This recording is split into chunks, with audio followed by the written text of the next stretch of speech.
Tank থেকে ছোড়া গোলা ও গুলির শব্দে প্রকম্পিত চারপাশ। বহির শত্রুর বিরুদ্ধে চলছে তীব্র লড়াই। সাজোয়া যান নিয়ে এগিয়ে যাচ্ছে বাংলাদেশ সেনাবাহিনী। একের পর এক আক্রমণে ধ্বংস হয় শত্রু বাহিনীর ঘাঁটি। সেনাবাহিনীর কার্যক্রম আন্তর্জাতিকভাবে প্রশংসিত, তবে এ নিয়ে সন্তুষ্ট না থেকে মানোন্নয়নের পাশাপাশি লক্ষ্যকে বহুদূর নিয়ে যেতে সেনা সদস্যদের পরামর্শ দিলেন সেনাপ্রধান জেনারেল।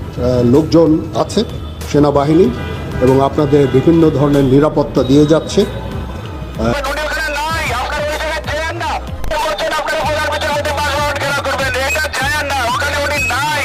গোটা বিশ্বকে কালকে চমকে দিয়েছে বাংলাদেশ।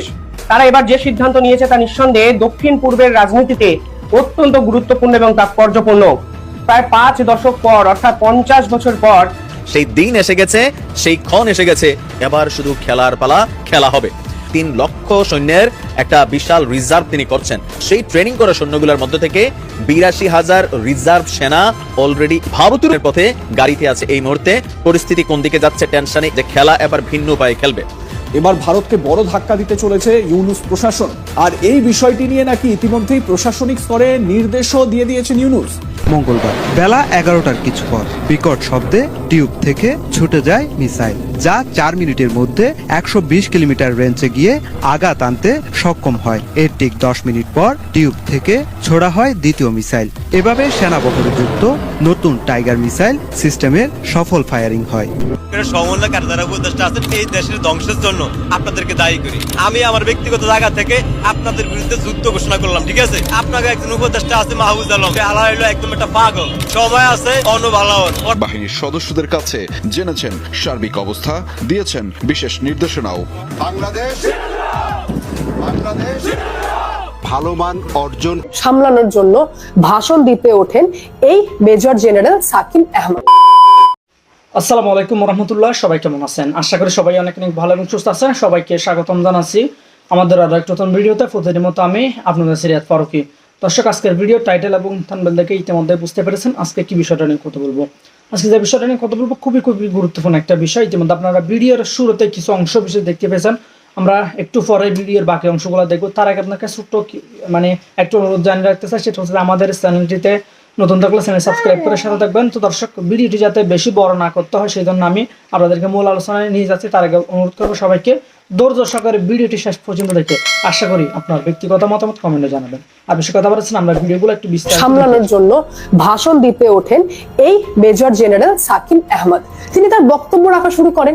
মানুষটা বলতে দাও সে কি বলতে চায়। তার বলতে বলতে সেনাদের এই বিডিআর জওয়ানদের মধ্যে শুরু করে দিল অত্যন্ত নোংরা ভাষায় গালাগালি। যাচ্ছে তাই এভাবে উদ্ধার করা। আপনারা বুঝতেই পারছেন যে বাংলাদেশিরা কি ভাষায়, শেখ হাসিনা যখন দেশ ছেড়ে চলে যায় এবং তারপর আপনারা জানেন যে সেই শেখ হাসিনা যেখানে থাকতেন তার বাসভবনে গিয়ে কি কি কৃত্তিকলাপ করে এসেছে, তার মানে তারা কি কি ভাষায় গালাগালি করতে পারে সেটাও আপনারা জানেন। তুমুল উদ্ধার করে নিজের দেশের ক্রিকেটারকে গাল দেয়। আমি আর কি বলবো, যাই হোক কথা বাড়াবো না, গালাগালি স্টার্ট করে দেয়। যখন বুঝতে পারেন সাকিন আহমেদ যে বিষয়টা বাড়াবাড়ির দিকে যাচ্ছে এবং অত্যন্ত বাড়াবাড়ির দিকে যাচ্ছে, তখন তিনি তার হেড মঈন উদ্দিন আহমদকে ফোন করেছিলেন। এবং যখন দেখছেন যে এমার্জেন্সিতে আমাকে কিছু করতে হবে, কারণ এটা যাচ্ছে তাই ভাবে শুরু করে দিয়েছে, তখন তিনি ডিরেক্টলি ফোন করেন দেশের প্রধানমন্ত্রী শেখ হাসিনাকে। শেখ হাসিনা পুরো বিষয়টা জানেন। ঘটনাটি ঘটছে 9:30। ভাই, আর্মি নামাতে অ্যাকশন নিতে তো অ্যাটলিস্ট 30 মিনিট টাইম লাগবে। খুব স্বাভাবিক ব্যাপার। 9:30 ঘটনা আপনারা দেখবেন, বাংলাদেশি যারা শুনছেন তারা হয়তো জানেও। ইভেন 10টার মধ্যে আর্মি, র্যাব, হেলিকপ্টার কি না মোতায়েন করা হয়েছে, সমস্ত কিছু মোতায়েন করে দেওয়া হয়েছে যাতে সিচুয়েশনটাকে কন্ট্রোল করা হয়। কিন্তু এই মূর্খদের অভিযোগ হচ্ছে গুলি চালানোর অর্ডার দেয়নি। তার মানে এরা নিশ্চয়ই সাথে পাচ্ছে, এরা সেটিং। এই গুলি চালানোর অর্ডার দেয়নি সরকার, তার মানে সরকার ইন্টেনশনালি এটা করিয়েছে। মূর্খের দল, নিজেরই দেশের আর্মিকে, এক তো হচ্ছে এইটুকু আর্মি, তো নিজেরই আর্মিকে মারবি, তো নিজের আর্মিকে মারার জন্য কি করে দেশের প্রধানমন্ত্রী গুলি চালানোর অর্ডার দিতে পারে? এটা তো আমি অন্য দেশের থেকে বুঝতে পারছি। আজকে আমাদের আর্মি জওয়ানদের মধ্যে যদি ঝামেলা লেগে যায় এক দলের সঙ্গে আর এক দলের, আমাদের চায়নার সাথে ঝগড়া লাগলে ডান্ডায় মারবো, গুলি চালাবো না। সেখানে নিজেদের আর্মির সাথে লড়াই লাগলে চেষ্টা করবে ঠান্ডা করার, গুলি কেন চলবে ভাই? সেখানে খুব স্বাভাবিক শেখ হাসিনা অর্ডার দেননি, বলেছে আরে ম্যাটারটাকে ঠান্ডা করো, কিন্তু দোষ অর্ডার দেননি। নিজের দেশের আর্মিকে আমরা নিজেরা মারবো। সেই কারণে তিনি কি করলেন, এই সিচুয়েশনের মধ্যে বিডিআর জওয়ান নিজেদেরই আর্মির প্রধানদেরকে দুমদুম, যে আর্মি দেশ স্বাধীন করতে যত না উচ্চ পদের আর্মি মারা গেছিল, এদের আন্দোলনে তার বেশি উচ্চ পদের আর্মি মারা গেল। তার মধ্যে ৭৪ জন নিহত, ৭৪ জন মারা গেলেন, ৫৭ জন আহত।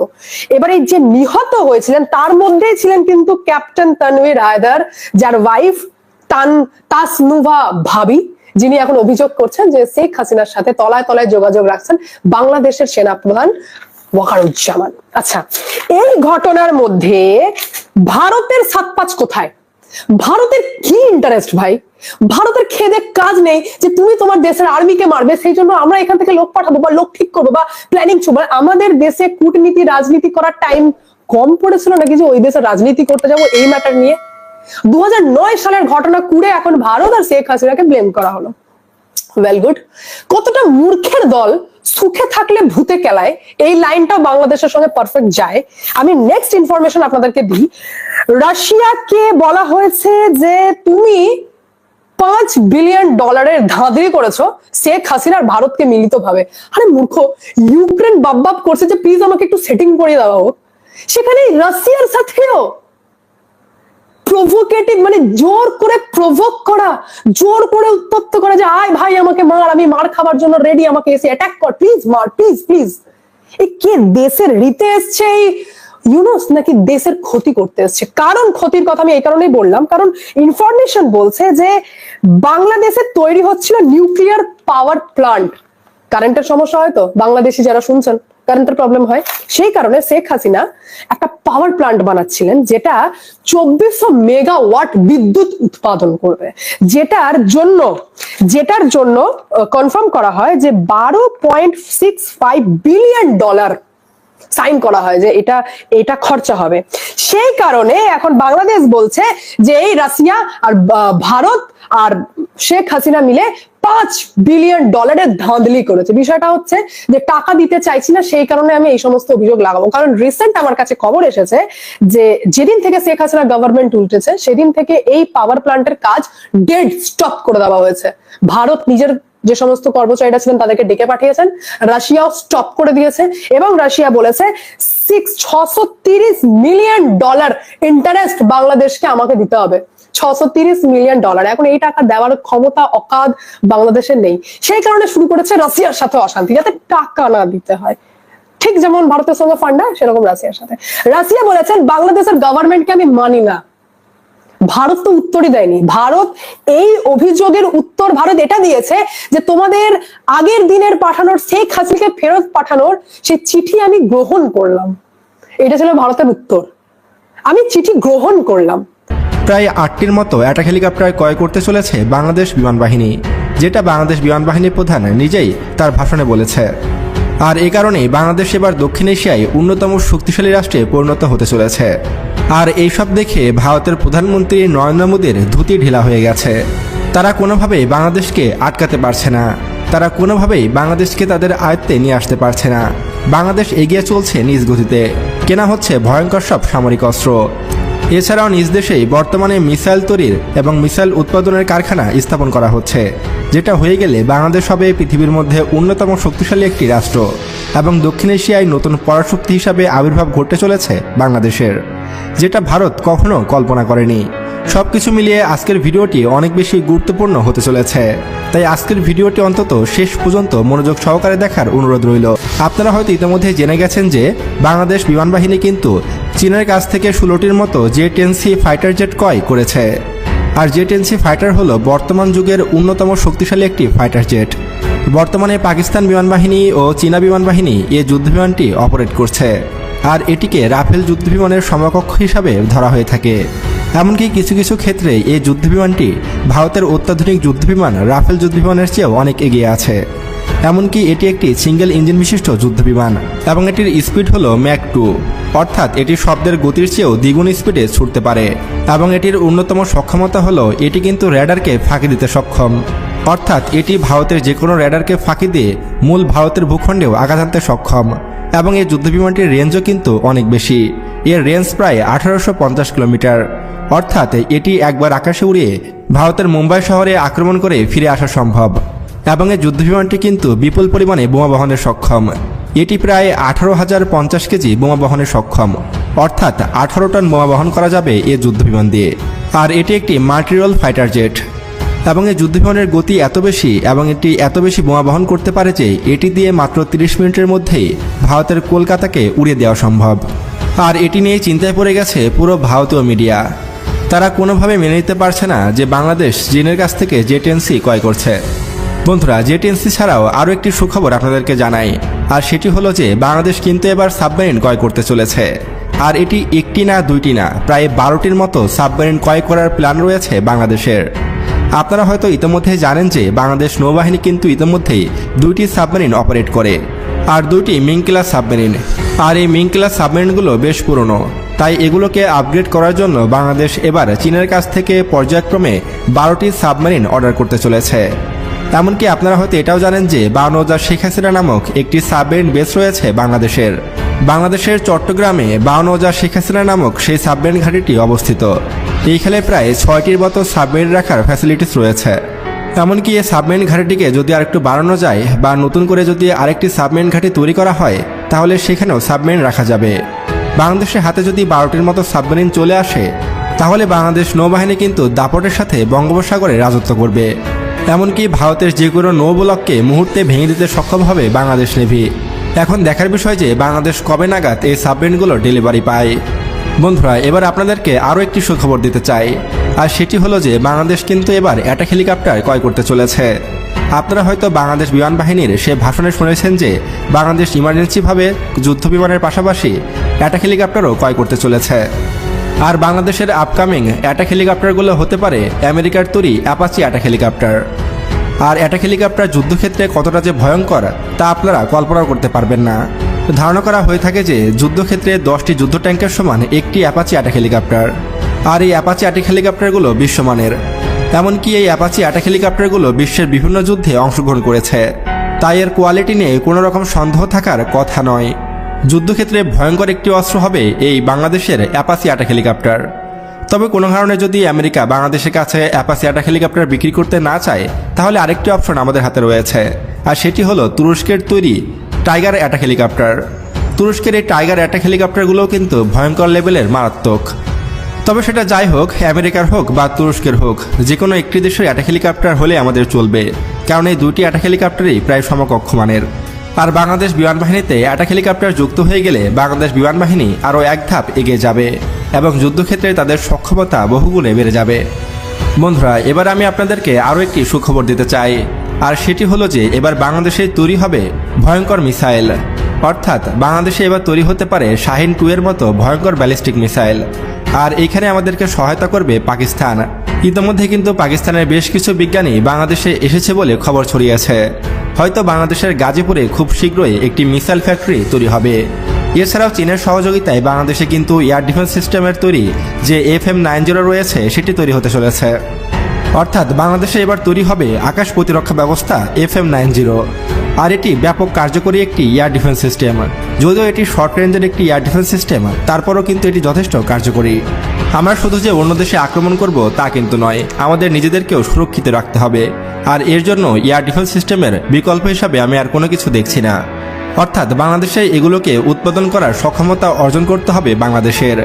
আমি আজকের ভিডিওতে যেসব অস্ত্রগুলো দেখালাম এগুলো খুব শীঘ্রই বাংলাদেশের বহরে যুক্ত হবে এবং বাংলাদেশ আগামী কয়েক বছরের এই মুহূর্তে অন্তর্বর্তী সরকারের যারা দায়িত্বশীল ব্যক্তিরা আছেন বা যে আন্তর্জাতিক অপরাধ ট্রাইব্যুনাল গঠন করা হয়েছে সেখানে যারা আছেন বা বৈষম্যবিরোধী ছাত্র আন্দোলনের যারা নেতারা আছেন, তারা প্রত্যেকেই কোথাও না কোথাও চান যে শেখ হাসিনার বিচার করতে হবে, অথবা শেখ হাসিনার এমন পরিণতি করতে হবে যেন অদূর ভবিষ্যতে তারা কোনোভাবেই এই আওয়ামী লীগ পরিবার কর্তৃক অথবা আওয়ামী লীগ কর্তৃক তাদের জন্য কোনো ধরনের কোনো রকম টেনশন না থাকে। কারণ সবাই এটা এক বাক্যে স্বীকার করে যে যে পরিস্থিতি ঘটেছে, এই পরিস্থিতি থেকে আগামী 5 বছর পরে হোক 10 বছর পরে হোক আওয়ামী লীগ যদি কখনো রাষ্ট্র ক্ষমতায় আসে, উপদেষ্টার মধ্যে যারা জীবিত থাকবেন, বৈষম্য বিরোধী আন্দোলনের প্ল্যাটফর্মের যে সকল সমন্বয়ক সহ সমন্বয়ক বা যারা একসময় ছাত্রলীগের মধ্যে ছিলেন, যারাই এখানে এই ঘটনাগুলো ঘটিয়েছে, প্রত্যেকের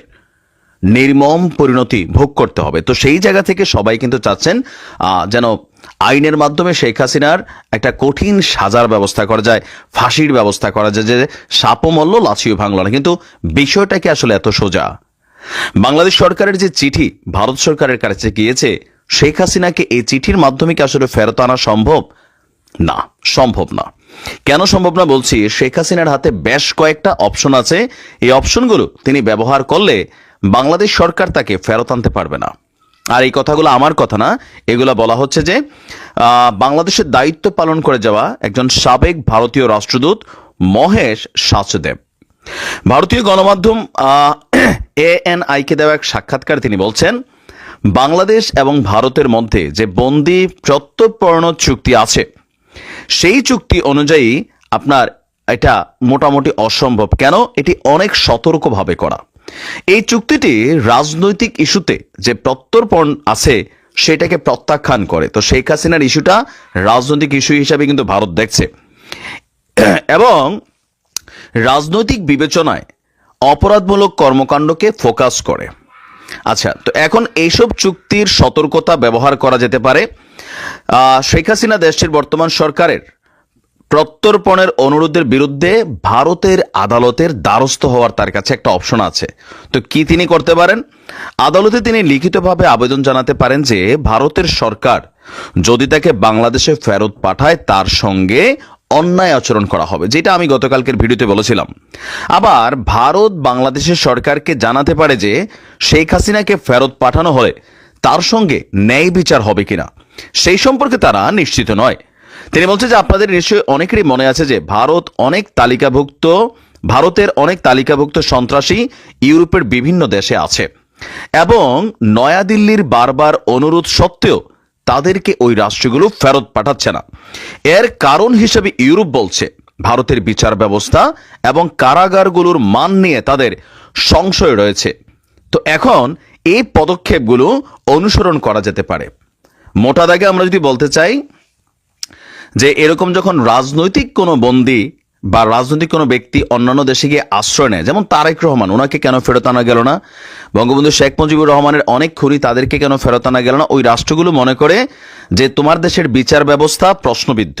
আর বাংলাদেশের বিচার ব্যবস্থা নিয়ে আওয়ামী লীগ সরকারের সময় সারা পৃথিবী জানছে আমাদের দেশের বিচার ব্যবস্থা কি। আবার এখন যে সরকার বিচার ব্যবস্থাতে পরিবর্তন আছে সেইটা নিয়েও সারা পৃথিবীতে একটা ইস্যু আছে যে এটা কতটুকু আন্তর্জাতিক মানসম্পন্ন বা এখানে ন্যায় বিচারের ইস্যুটা কতটুকু প্রশ্নবিদ্ধ হতে পারে, এরকম নানান বক্তব্য এখানে আসার সুযোগ আছে। তো ওই সুযোগটা কি ভারতের আদালত বা ভারত সরকার বাংলাদেশকে জানাতে পারে। মোট কথা আপনি শুভেন্দু অধিকারী সহ বাকিদের বক্তব্যের যদি ফোকাস দাগটা বোঝেন, সরকারের দায়িত্ব চিঠি দেওয়া, সরকার দিছে, কিন্তু ভারত শেখ হাসিনাকে ফেরত দেবে না এবং শেখ হাসিনা নিজেও তার হাতে অনেকগুলো অপশন আছে যে অপশনগুলোকে ব্যবহার করে ভারত সরকারের মাধ্যমে তাকে যেন ফেরত পাঠানো না হয় সেটা করতে পারে। আর এর উপরে ভারতের সরকারেরই মনোভাবটা হচ্ছে শেখ পরিবারকে ফেরত দেবে না বা শেল্টার দেবে, এটা মোটা দাগে আমরা বুঝতে পারছি। দর্শক, আমরা যদি দেখি ভারত এবং বাংলাদেশের মধ্যে বন্দি প্রত্যর্পণ সংক্রান্ত প্রথম খসড়া চুক্তিটি স্বাক্ষরিত হয়েছিল 2013 সালে। পরে 2016 সালে চুক্তিটি সংশোধিত সংস্করণের স্বাক্ষর করে নয়াদিল্লি এবং ঢাকা। মূলত দুই দেশের সন্ত্রাসবাদ এবং বিচ্ছিন্নতাবাদে সংশ্লিষ্টদের বিনিময়ের উদ্দেশ্যেই চুক্তিটি স্বাক্ষর করেছিল দুই দেশ। তো এখন আপনার আচ্ছা, তো আপনার এটা বলছেন যে তিনি সাবেক সচিব বলছেন, রাষ্ট্রদূত বলছেন, কূটনৈতিক নোট হলো দুই দেশের সরকারের মধ্যে সর্বনিম্ন পর্যায়ের যোগাযোগ মাধ্যম। জাস্ট এটা একটা নথিগত রেকর্ড। এটা অনেকটা এমন মনে করেন আপনি অন্য কোনো দেশে কোনো সঙ্গীত কনসার্ট বা টুর্নামেন্ট উপভোগ করতে গেছেন, সেখানে হয়তো আপনার কাছে কোনো কিছু ভালো লাগলো না এবং সেই ভালো না লাগার ব্যাপারটি আপনি সেই দেশের পররাষ্ট্র মন্ত্রণালয়কে লিখিতভাবে জানালেন। দুই দেশের সরকারের যোগাযোগের জন্য এর চেয়ে উচ্চতর অনেক পন্থা বা মাধ্যম রয়েছে। কথাটা কি বুঝতে পারছেন? তিনি যেটা বুঝাইছেন, আমি আপনি যে কোনো দেশে যাইতে পারি, কথার কথা বাংলাদেশে একটা রেস্তোরাঁয় খাইতে গেছি, তো খাইতে গিয়ে মনে হয়েছে যে খাবারের মান ভালো না, বেয়ারা যারা আছে তাদের আচরণ ভালো না, এটা আমরা রেস্তোরাঁ কর্তৃপক্ষকে চিঠির মাধ্যমে জানাই আসলাম। তো তিনি যেটা বুঝাতে চাইছেন যে এই চিঠির আওতায় বা এই চুক্তির আওতায় বা যে চিঠিটা গেছে এটা আসলে এমন কোনো চিঠি না যেটা নিয়ে আপনার শেখ হাসিনাকে ভারত সরকার ফেরত দেওয়ার মতন উঁচু স্তরের কোনো যোগাযোগ বা কন্ট্যাক্ট না। তো আপনার তো তিনি বলছেন যে আচ্ছা আমরা যদি দেখি যে ভারত সরকার মনে করে যে বাংলাদেশ সরকারে বর্তমানে এমন কিছু মানুষ রয়েছেন যারা তাদের হৃদয়ের কথা শুনতে ইচ্ছুক নন। তারা খুব ভালো করে জানেন যে হাসিনা এই মুহূর্তে বাংলাদেশে গেলে সেখানে চরম অরাজকতা শুরু হবে। তবে কতদিন শেখ হাসিনা ভারতে অবস্থান নেবেন সেই বিষয়ে এখনো নয়াদিল্লির কোনো বক্তব্য জানা যায়নি। ভারতে রাজনৈতিক আশ্রয়ের জন্য আবেদন করার সিদ্ধান্ত নিয়েছেন শেখ হাসিনা, তবে এখন পর্যন্ত এই গুঞ্জনের পক্ষে নিশ্চিত কোনো প্রমাণও পাওয়া যায়নি। তো সাবেক রাষ্ট্রদূতের ফাইনাল যে বক্তব্যটা সেটা হচ্ছে যে শেখ হাসিনা ভারতের কাছে রাজনৈতিক আশ্রয় চাইবেন।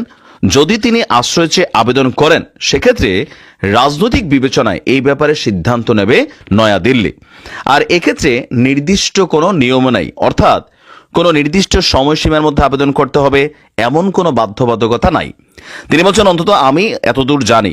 আর একথা তো আমরা সবাই জানি যে তিনি যখন ঢাকা ছেড়ে এসেছিলেন তখন তাকে অস্থায়ী ভিত্তিতে আশ্রয় দিয়েছিল ভারত, কারণ তখন ধারণা করা হয়েছিল শীঘ্রই তিনি ভারত থেকে অন্য কোনো দেশে চলে যাবেন। অলরেডি তিনি যুক্তরাষ্ট্র এবং যুক্তরাজ্যে আশ্রয় চেয়ে আবেদনও করেছিলেন, কিন্তু দুই দেশই তার আবেদন প্রত্যাখ্যান করেছে। এখানে তিনি সেই কারণে রয়ে গেছেন। কিন্তু এখন যেহেতু তিনি এখানে রয়েছেন, তাকে যদি আমরা বহিষ্কার করি সেক্ষেত্রে তা ভারত সরকার মনে করছে বা ভারতের রাজনৈতিক দলগুলো মনে করবে এটা অনৈতিক কাজ হবে। আর রাজনৈতিক অস্থিরতার মধ্যে সরকার প্রধানদের নিজ দেশ ত্যাগ করতে বাধ্য হওয়ার ঘটনা এটা নতুন কিছু না। বাশার আল আসাদের কথা বলা হয়েছে এবং রাশিয়া তাকে আশ্রয় দিয়েছে, সেটাও এখানে আপনার প্রশ্ন উঠেছে। ইভেন মস্কোকে এই পর্যন্ত কেউ কোনো রকম প্রশ্ন করেনি। তো যতটুকু বোঝা যাচ্ছে যে আন্তর্জাতিক অপরাধ আদালতের যে আবেদন, এখানেও তিনি উদাহরণ দিচ্ছেন যে পুতিনের বিরুদ্ধে এবং ইসরায়েলের প্রধানমন্ত্রী নেতানিয়াহুর বিরুদ্ধেও কিন্তু আইসিসি গ্রেপ্তারি পরোয়ানা জারি করছে।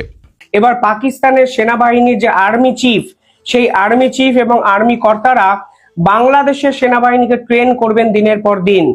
এবং এ বিষয়ে পাকিস্তানের joint chief of staff Sahir Mahmud নিজা ইনি কিন্তু একটি সরকারি বিজ্ঞপ্তিতে জানিয়েছেন এ ধরনের সম্ভাবনা প্রাথমিকভাবে মোহাম্মদ ইউনেস এবং পাকিস্তানের যে প্রধানমন্ত্রী তার মিটিং এ ঠিক হয়েছে। আর এখানেই কিন্তু প্রশ্ন উঠতে শুরু করেছে, সত্যি কি এবার যুদ্ধ চাইছে পাকিস্তান, নাকি বাংলাদেশকে কাজে লাগিয়ে বাংলাদেশকে দিনের শেষে ভারতের বিরুদ্ধে উস্কে দিয়ে বলির পাঠা করতে চলেছে এই মৌলবাদী দেশটি। বিশ্বের একাধিক আন্তর্জাতিক মহল এ বিষয়ে কিন্তু সরব এবং উদ্বিগ্ন।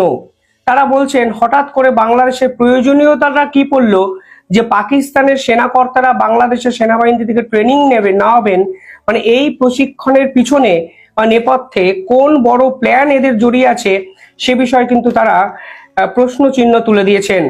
কিন্তু যদি আপনার ঘটনা প্রবাহ পর পর সাজান তাহলে দেখতে পাবেন এই পাকিস্তান এবং বাংলাদেশের কিন্তু টার্গেট পয়েন্ট বিশ্বের অন্য একটি প্রভাবশালী দেশ, যা আমাদের ভারতবর্ষ। শেষ 10টা এমন কোনো ঘটনা বা এমন কিছু ঘটনা আমি আপনাদের সামনে আজকে তুলে ধরতে চাই যেখানে আপনারা বুঝতে পারবেন এই যে পুরো বিষয়টি এটি কিন্তু ধারাবাহিকভাবে পর্যায়ক্রমে এবং অত্যন্ত ঠান্ডা মাথায় পরিকল্পনা করা হচ্ছে, যা ভারতের একাধিক ইন্টেলিজেন্স কর্তারাও হয়তো বুঝতে শুরু করে দিয়েছেন। বাংলাদেশ তো জানতো পাকিস্তানের বর্তমান অবস্থা গোটা বিশ্বের প্রশ্নের মুখে, এমনকি জাতিসংঘতে বিশ্বের একাধিক দেশ পাকিস্তানের নিয়ে প্রশ্ন তোলা হয়। পাকিস্তানের পরমাণু বোমা নিয়ে স্বয়ং আমেরিকার পক্ষ থেকে বারংবার প্রশ্ন চিহ্ন তোলা হয়েছে। আমেরিকার বর্তমান যে স্পাই এজেন্সির হেড তুলসী গ্যাবট পরিষ্কারভাবে জাতিসংঘের কনফারেন্সে পাকিস্তান নিয়ে একের পর এক বিস্ফোরক প্রশ্ন চিহ্ন তুলেছেন। আর এর পরেও মোহাম্মদ ইউনেস কিন্তু কার্যত দিনের পর দিন পাকিস্তান প্রেম এবং প্রীতি দেখিয়ে বাংলাদেশকে এক সম্পূর্ণ অন্য রাষ্ট্রে পরিণত করে চলেছেন। কালকে ভারতের এই বাংলাদেশের এই পদক্ষেপের পর ভারতের পক্ষ থেকেও পাল্টে একটি বিবৃতি কিন্তু দিলেন বিদেশমন্ত্রী জয়শঙ্কর, যা দুই দেশের যে রাজনৈতিক পরিস্থিতি সেটাকে কিন্তু ফের একবার উত্তপ্ত করে। কি কি ঘটনা বাংলাদেশ শেষ 1 মাসে ঘটালো যার ফলে এত বড় উদ্বেগজনক একটা পরিস্থিতি দক্ষিণ পূর্ব এশিয়ায় কিন্তু ঘনাচ্ছে বলে আমার মনে হচ্ছে। দেখুন, প্রথমেই এই 50 বছর পর পাকিস্তানের সেনাবাহিনী বাংলাদেশের মাটিতে যাওয়া এর নেপথ্যে কারণটা কি আছে এই প্রশ্ন কিন্তু সরকারিভাবে কোনো দেশই কিন্তু ফেস করেনি। অর্থাৎ হঠাৎ করে একটা দেশের সেনাবাহিনীর কর্তারা অন্য দেশকে কেন ট্রেনিং করতে দেবেন? নিজের দেশে কি কোনো কাজকর্ম নেই? একটা জিনিস হতে পারে, সে হলো বাংলাদেশের সেনাবাহিনীর আপগ্রেডেশন। আর একটা দেশের সেনাবাহিনীর আপগ্রেডেশন কখন প্রয়োজন হয়? কোন যুদ্ধের জন্য বাংলাদেশ সেনাবাহিনীকে প্রস্তুত করতে চাইছেন সেনাপ্রধান এবং মোহাম্মদ ইউনূস, সেটা তো আন্তর্জাতিক স্তরকে বলতে হবে। আর এর পিছনে শুধুমাত্র কূটনৈতিক কারণ আছে বলে আমি অন্তত বিশ্বাস করি না। কারণ পাকিস্তানকে কোনোভাবেই কোনো দিক থেকে এর আগে বিশ্বের কোনো দেশই ভরসা করতে পারেনি এবং ভবিষ্যতেও পারবে না। কিছুদিন আগে যে মাসুদ আজহার, তিনি পাকিস্তানের থেকে একটি ভাইরাল ভিডিওতে বক্তৃতা দিয়েছেন। সে নাকি 21 বছর ধরে পাকিস্তানে ছিলই না, এমনকি তিনি মৃত কি জীবিত এ বিষয়ে প্রশ্নচিহ্ন তুলে দিয়েছিল খোদ পাকিস্তান। সরাসরি তারা বলেছিল তিনি নাকি আফগানিস্তানে আছেন। কিন্তু সেই ভিডিও বার্তা, যিনি কিনা বিশ্বের মোস্ট ওয়ান্টেড এর তালিকায় 1 নম্বরে আছে, ভারতের তো আছেই, কিন্তু এনআইএ এর তালিকায় 1 নম্বরে থাকার পাশাপাশি বিশ্বের একাধিক দেশের তালিকাও সে মোস্ট ওয়ান্টেড। তিনি 21 বছর পর হঠাৎ করে পাকিস্তানে একটি ভাষণ দিয়ে বসেছেন, যার ফলে পাকিস্তানের বিশ্বাসযোগ্যতা আরো কিন্তু ড্যামেজ হয়ে গেছে। আর ঠিক সেই প্রেক্ষাপটে দাঁড়িয়ে মোহাম্মদ ইউনূস গেলেন পাকিস্তানে। প্রথমে পাকিস্তানের প্রধানমন্ত্রীর সঙ্গে একটি মিটিং করলেন। সেই মিটিং এ তারা কি আলোচনা করলেন? তারা চাইলেন 1971-এর যে ইস্যুগুলো আছে সেগুলো রিজলভ করবেন। 1971-এর কি কি ইস্যু আছে? 1971 সালে পূর্ব পাকিস্তান এবং পশ্চিম পাকিস্তানের স্বাধীনতার যুদ্ধের ইস্যু আছে। অর্থাৎ স্বাধীনতার প্রশ্নে একাধিক বিষয় কিন্তু সে সময় উত্থাপিত হয়েছিল। আর এখন 1971-এর পর 2024, এই 2024-এ দাঁড়িয়ে সেই বিষয়গুলো টেনে সলিউশন বার করা মানে তো স্বাধীনতাকে অস্বীকার করা। অর্থাৎ যার জন্য, যাদের বিরুদ্ধে আপনারা স্বাধীনতার লড়াই করলেন, বাংলাদেশের একাধিক মুক্তিযোদ্ধা প্রাণ দিল, বঙ্গবন্ধু মুজিবুর রহমানের মতো মানে নেতা কার্যত সামনে থেকে লড়াই করে বাংলাদেশকে স্বাধীন করলেন, সেই স্বাধীনতার মধ্যে এমন কি ইস্যু আছে যা তারা হঠাৎ করে রিজলভ করতে চাইছেন? অর্থাৎ শুরুটা কিন্তু সেখান থেকেই হয়েছিল। আর এবার দুই দেশের সরকার ঠিক করলো তাদের সেনাবাহিনী একে অপরের দেশকে পাঠিয়ে উন্নত মানের প্রশিক্ষণ দেবেন এবং দুই দেশ ভবিষ্যতে সামরিক শক্তিতে একে অপরকে সহায়তা করবে। একে অপরকে সহায়তা করতেই পারে, কিন্তু এর পিছনে যে হিডেন এজেন্ডা লুকিয়ে আছে তা হয়তো আজকে আন্তর্জাতিক দূরদর্শী বিভিন্ন ব্যক্তিত্বরা ইতিমধ্যে বুঝতে শুরু করে দিয়েছেন। সেকেন্ড, কালকে আমেরিকা পাকিস্তানের যে হাইপারসনিক ব্যালিস্টিক মিসাইল টেস্টিং তার উপর স্যাংশন লাগিয়েছিল। তারা বলেছিল এই মিসাইলের রেঞ্জ কিন্তু 15,000 কিলোমিটার, আর আমেরিকা থেকে পাকিস্তানের দূরত্ব কিন্তু 12,200 কিলোমিটার আশেপাশে। ফলে পাকিস্তানকে বিশ্বাস করা যায় না। মূলত এই পাকিস্তানের টার্গেট পয়েন্টে কিন্তু ছিল ইসরায়েল, এবং আরেকটু দূরে যদি বিস্তার লাভ করেন তাহলে আমেরিকা এই মিসাইলের আওতায় কিন্তু চলে আসে। আর এই প্রেক্ষাপটে দাঁড়িয়ে পাকিস্তান কিন্তু এবার স্বয়ং আমেরিকার এই স্টেটমেন্টকে চ্যালেঞ্জ করে বসলো, যা দেশের ইন্টারনাল পলিটিক্সের পাশাপাশি আন্তর্জাতিক সম্পর্কে অত্যন্ত গুরুত্বপূর্ণ প্রভাব বিস্তার করবে বলে মনে করছেন অনেকে। কারণ আমেরিকাকে এই ধরনের চ্যালেঞ্জ সাম্প্রতিক সময় বিশ্বের কোনো দেশ করেছে বলে আমি অন্তত জানি না। এটা আপনারা পাকিস্তানের ডিপ্লোম্যাটিক জয় ভাববেন না। এই সিদ্ধান্ত নেওয়ার আসল কারণ অন্য কিছু হতেই পারে, এর পিছনে চীনের মতো শক্তিশালী দেশ থাকতেই পারে, সে বিষয়ে আমার কিছু বলার নেই। কিন্তু আদতে এই ধরনের চ্যালেঞ্জ করে ব্যালিস্টিক মিসাইল টেস্টিং করা বিশ্বের আঙিনায় এটা অত্যন্ত মূর্খামি বলে আমার মনে হয়। কারণ আমেরিকা বিভিন্ন ক্ষেত্রে পাকিস্তানকে ইকোনমিক্যালি সাহায্য করে, IMF চেষ্টা করে পাকিস্তানের আপগ্রেডেশনের, বিশ্ব ব্যাংক কয়েক হাজার কোটি টাকা লোন পাকিস্তানকে দেয়। ঠিক সেই প্রেক্ষাপটে দাঁড়িয়ে আমেরিকার সঙ্গে সরাসরি যুদ্ধ করতে গিয়েছে পাকিস্তান চীনকে হয়তো সাময়িক সময়ের জন্য কাছে পাবে, কিন্তু লং টার্ম যদি ভাবেন ওয়েস্টার্ন পলিটিক্সে এক ঘরে হয়ে পড়বে কিন্তু এই পাকিস্তান সরকার, আর সেই প্রভাব কিন্তু মোহাম্মদ ইউনূসকেও ভুগতে হবে। 3 নম্বর, তারা যেটা করেছে, তারা অস্ত্র চুক্তি করেছে একাধিক ক্ষেত্রে। শেখ হাসিনা যেখানে 2% অস্ত্র পাকিস্তান থেকে এনে সামরিক শক্তিকে শক্তিশালী করতে চাইতেন, সেখানে কিন্তু বাংলাদেশ সরকার কয়েক হাজার গুলি আনছেন, কয়েকশো বস্তা RDX আনছেন। ফলে হঠাৎ করে পাকিস্তানের সঙ্গে অস্ত্র চুক্তি কেন করার প্রয়োজনীয়তা মোহাম্মদ ইউনূস ফিল করলেন, সেটাই কিন্তু ভারতবর্ষের সব থেকে বড় প্রশ্ন। চাইছেনটা কি? কিসের জন্য মোহাম্মদ ইউনূস এইরকম আগ্রাসী মনোভাব অন্তত ভারতের বিপক্ষে নেওয়ার চেষ্টা করছেন? কেনই বা প্রতিনিয়ত পাকিস্তানের সঙ্গে এমন কিছু কাণ্ড কারখানা বা চুক্তি করছেন যার ফলে ভারতের ইন্টেলিজেন্স, সেনাবাহিনী বাংলাদেশ বিমুখ হয়ে পড়ে? আশা করি ভিডিওটা দেখে আপনাদের কেমন লেগেছে, বক্তব্যগুলো প্রসঙ্গে আপনার মতামত অবশ্যই দ্রুত কমেন্টে জানিয়ে ফেলবেন। আর আমাদের চ্যানেলটিতে নতুন থাকলে বরাবর মতো অবশ্যই আমাদের চ্যানেল সাবস্ক্রাইব করে সাথে থাকবেন। যারা ইতিমধ্যে সাবস্ক্রাইব করেছেন তাদেরকে অসংখ্য অসংখ্য ধন্যবাদ। যারা সাবস্ক্রাইব করেনি তাদেরকে অনুরোধ করবো আমাদের চ্যানেলের সাথে থাকুন। দেখতে দেখতে একদিন ভালো লাগে, ভালোবাসা হয়ে যাবে ইনশাল্লাহ। আজকে এই পর্যন্তই, দেখাবো না কোনো ভিডিওতে। ভালো থাকবেন, সুস্থ থাকবেন, আল্লাহ হাফেজ।